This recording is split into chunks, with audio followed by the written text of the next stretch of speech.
Homosexuality, nature versus nurture. What if you're able to choose which hand you write with? Which would you choose? And now suppose if you could choose your sexuality. In a study done by the Archives of General Psychiatry in 2008, handiness and sexuality have been closely linked together. Both show signs of the apparent side taken by the age of 2. And unfortunately for my fellow left-handers, we're stuck using right-handed scissors because it's not possible for us to choose which hand to write with. But there is much debate as to if one's sexuality is really left up to them.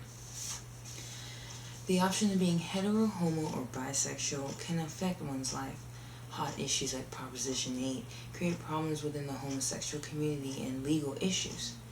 But what if these people can't help the way that they feel towards the members of their same gender?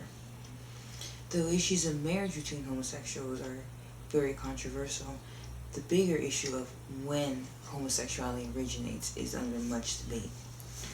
So what is the cause of homosexuality?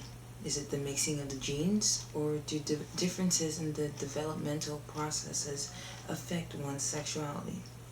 Today I play the devil's advocate in the age-old battle of nature versus nurture. I will begin by telling you information that supports the claim of homosexuality being an innate emotion and nothing more than just genetics. The first study was done by Simon LeVay, who was a neurologist, in 1991. According to the Boston Globe, he noticed a tiny clump of neurons in a homosexual male brain that he didn't see in a heterosexual male brain.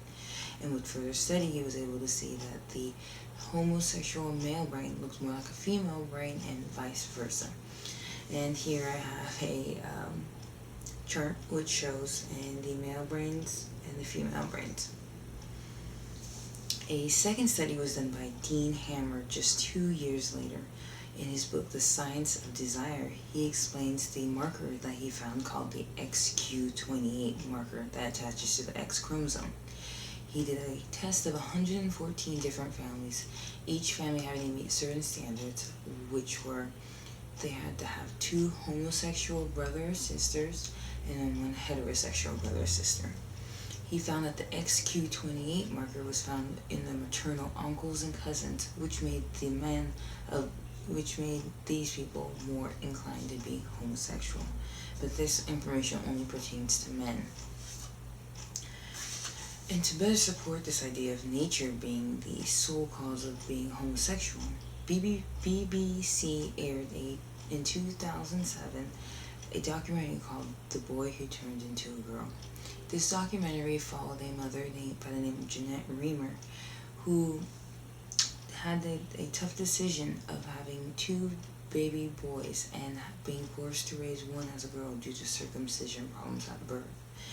The boy was raised as Brenda, and he always knew he was a little bit different. There was a gut feeling, and he said that he'd rather cut his throat than ever have to go back to that again. And since then, he has changed his name to David, since he found out at the age of 14. I'll now go into ideas of those who believe that one's childhood and upbringing can cause homosexuality.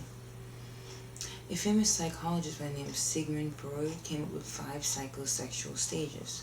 In a book called Freud by Jonathan Lear, he explains all the stages, but the most important being the philiac stage. And this stage has to do with the child's attraction to members of the opposite sex. He then begins to explain the complexes that Freud had found, such as the Oedipus complex and the Electra complex, which I have here on a visual aid. And as you can see, a boy is more inclined to want to marry his mother, and as a girl is more inclined to want to marry her father. They believe that if you're missing these and you grew up not having a father, not having a mother, you're more inclined to be homosexual because you cannot relate to members of the opposite sex in the correct way. Another factor that is believed to cause homosexuality through nurturing is sexual abuse. They believe that in the homosexual matrix, they believe that pedophiles are more often sexually abused at a younger age and will continue the cycle of abusing young people and continuing that.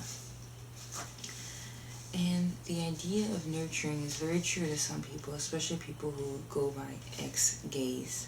These people were homosexual before, and through workshops, help groups, and religion, they're able to push away their homosexual feelings. Many organizations such as PeopleCanChange.com and NARTH, which is the National Research and Therapy of Homosexuality, believes that homosexuality is unnatural and that you're able to come over it through some psychological help. Now I've gone through the two different standpoints of where homosexuality originates. Nature, which believes that it's just purely genetics, and nurture, which purely believes that bad experiences and sexual abuse could be the sole cause of homosexuality.